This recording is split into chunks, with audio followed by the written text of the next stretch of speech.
Tem uma ciência da palatabilidade, que a gente vê que quando tem mesma porcentagem de açúcar e gordura, é irresistível. Quem estudou isso falou que provavelmente para nosso cérebro humano, o alimento que mais recompensa o cérebro é chocolate. Uhum. Mas sorvete também, Dunkin', os donuts também, nossa, esses Oreo cookies, tudo isso são engenhariados. Não sei se a palavra existe, né? Às vezes estou inventando, porque eu sou brasileira, com sotaquezinho francês. Né? Mas aí que vem a dificuldade dos pais de hoje. É que os alimentos ultraprocessados são muito mais gostosos do que a comida fresca caseira. Tá? Então, a questão não é fazer a guerra também. Ela é muito esperta, mas combinar com ela. Vamos comer comida primeiro. Você aproveitar a fome dela para ela aceitar os alimentos. Sim. O melhor tempero é a fome. É aquela expressão popular também, né? Verdade. Nas férias agora, a gente inventou uma expressão para ela que é assim, primeiro come o que tem que comer, depois pode comer o que pode comer. Okay. Que era uma coisa assim A única antes coisa... era primeiro a proteína, depois a porcaria. A gente... Não usar porcaria, porque aí você dá uma culpabilidade até de comer. Entendi. Então, o que a gente vê? Quando fala porcaria, dia do lixo, você está colocando uma conotação negativa. Despreciando a comida, especialmente criança, ele acha que a comida é tão gostosa e papai coloca de porcaria. Aí vem culpa. Essa culpa de, meu Deus, a criança vai comer escondida. Mas aí, puxando para um lado muito mais extremo, por exemplo, sei lá, dizem que substâncias como crack e tal, ou heroína, dá um prazer absurdo, por isso que as pessoas ficam viciadas tão rápido. Assim... Verdade. Como combater também, não só a parte dos alimentos, que aí eu te pergunto, os alimentos ultraprocessados, as comidas, podem ser porta de entrada também para vícios e compulsões com drogas e outro tipo de substância? Aí eu vou emendar perguntando qual a participação do açúcar nisso. Tem muitos estudos. Eu estou seguindo também, mas até agora não tem comprovação nenhuma que o açúcar é uma droga. Tá? Nenhuma. A gente não vê pessoas comendo só açúcar, assim, tremendo. Não existe isso. O que a gente vê é que tem, sim, um certo vício em comer.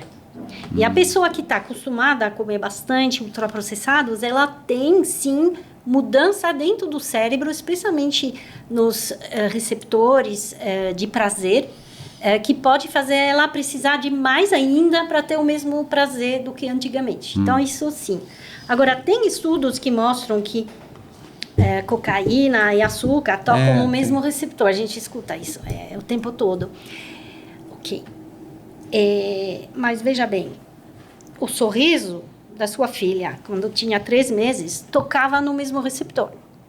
A música toca no mesmo receptor. Ou seja, é um receptor maior de prazer no cérebro.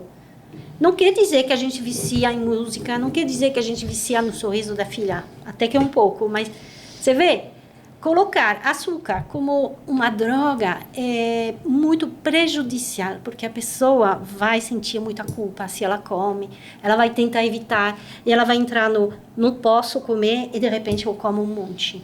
E a gente entrar naquele discurso do que a gente começou essa entrevista. Então, você vê, eu não concordo com essa demonização do açúcar.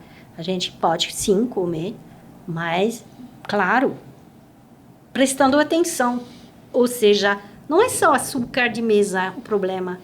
O quanto tem de açúcar dentro dos ultraprocessados que a gente nem sabe, no molho de tomate, na maionese, em vários alimentos. Então, hoje a gente consome demais, fato. Então, é interessante reduzir. Mas não atacando o coitado do açúcar. Não é o açúcar branco o problema. O problema são os açúcares e adoçantes. O problema é o conjunto da obra, né? Porque tudo tem açúcar, tudo tem adoçante. Exato. Porque toda vez que você compra uma barrinha de cereal para você comer no intervalo, porque você não vai poder almoçar, ou porque você vai atrasar, sei lá, Você vai lá na fórmula, tá lá glutamato, não sei do que, acidulante, azul brilhante, vermelho crepúsculo. Açúcar sei lá mais o que, não é? maltodextrina, É o inferno dextrose, aquilo. Quando você lê aquele rótulo, você tem vontade de desaparecer, né? E saber, Leda, uma dica. Quando você consegue planejar, tenta colocar um tempinho para comer comida, para não entrar nessa dificuldade de ter que escolher qualquer coisa que está lá, que não é do seu agrado. E o que seria comida? Então, Carnes, legumes? Arroz, feijão, legume, verdura, carne. E um bolo. Você come de carne? Eu como carne, eu como de tudo, mas não tudo. Isso que eu falo. Agora, O que é o não tudo seu? a pessoa que acaba comendo, vê um bolo e acaba comendo tudo de uma vez. Tudo, no caso do bolo todo, é? Ah, tá. Mas você pode comer de tudo. Não existe alimento nem que inflama, porque eu sei que Ah, não tem alimento que não inflama? existe alimento que por si só vão inflamar seu corpo. Não existe, Leda. Olha que quanto está sendo falado. Está sendo muito falado. Mas tem muito, como dizer, um negócio lucrativo. Tem muita que dá mentira medo. nessa história, essa que é a verdade.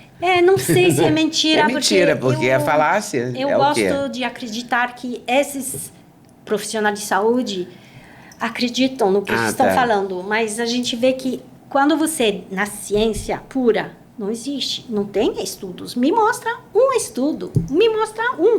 Agora, alimentação inflamatória, sim. Por exemplo, uma pessoa que come muita gordura, muito açúcar, muito ultraprocessados, que está o tempo todo no exagero. Isso pode ser pró-inflamatório, sim. Uma alimentação anti-inflamatória seria uma alimentação mais... natural. Não, natural, mas com plantas, vegetais, frutas. Uma alimentação mediterrânea é anti-inflamatória. Agora, por exemplo, colocar o leite inflamatório é o maior engano. Coitado do leite, né? Ele foi primeiro condenado porque era para os bezerros, depois fazia mal, agora inflama. Gente, não existe comprovação científica. Isso eu posso falar, né? Porque eu fui até procurar. Tem meta-análise, que são estudos muito maiores, que a gente faz com todos os estudos, e aí tem sempre a questão, será que foi pago pela indústria do leite ou não? Porque tem, infelizmente, essa nebulosidade dentro da ciência da nutrição. Mas o que até agora está saindo de comprovação científica é que até os laticínios, o leite, ele é mais anti-inflamatório do que inflamatório. E você ia falando dos adoçantes. Adoçante é bem complexo, porque eu poderia conversar muito com um colega falando exatamente o contrário do que eu estou falando. Eu estudei bastante adoçante, até um ponto que eu falei, basta. A partir de agora, com o meu paciente, eu vou falar o seguinte. Pode tomar adoçante, mas o interessante seria desmamar. Desmamar do adoçante e desmamar do açúcar. Ou seja, considerando os dois como substâncias que não são tão interessantes. Agora, adoçante não é solução para menos açúcar, porque a gente vê que o adoçante ele tem um impacto na microbiota e em animais está muito claro, em humanos ainda não. A gente tem essas dúvidas, mas a gente vê que ele não está. Não é porque está 0 calorias que ele está 0 efeito no cérebro. Ele pode induzir mais fome. Então, você toma adoçante, mas você vai comer mais. Ele chiclete com adoçante, por exemplo. Está mascando ali uma coisa com sabor doce e... Então, pode aumentar a vontade de doce. Está muito claro. Em animais, tem um estudo brasileiro. Olha, ratinhos. A gente estuda ratinhos, que são os animais mais próximos do cérebro humano, do comportamento alimentar humano. Porque os ratinhos comem de tudo. Eles comem animais e vegetais. Não tem muitos animais que comem de tudo. O cachorro é carne, a vaca é capim. Agora, colocaram ratinhos em gaiolas com muita comida. Quando você coloca ratinhos em gaiolas com muita comida, eles não engordam. Eles estão em paz. É o que a gente chama de comedor consciente. Eles vão comer quando estão com fome, param quando estão satisfeitos. Eles se autorregulam. Beleza. Aí, dentro de uma gaiola, introduziram o iogurte com açúcar. Na outra gaiola, um iogurte com adoçante. Adivinhar que grupo de rato engordou? Com adoçante. Com adoçante. E todo mundo falou, ué, adoçante não tem caloria, como que pode... Eles comeram mais comida. Eles aumentaram a fome deles.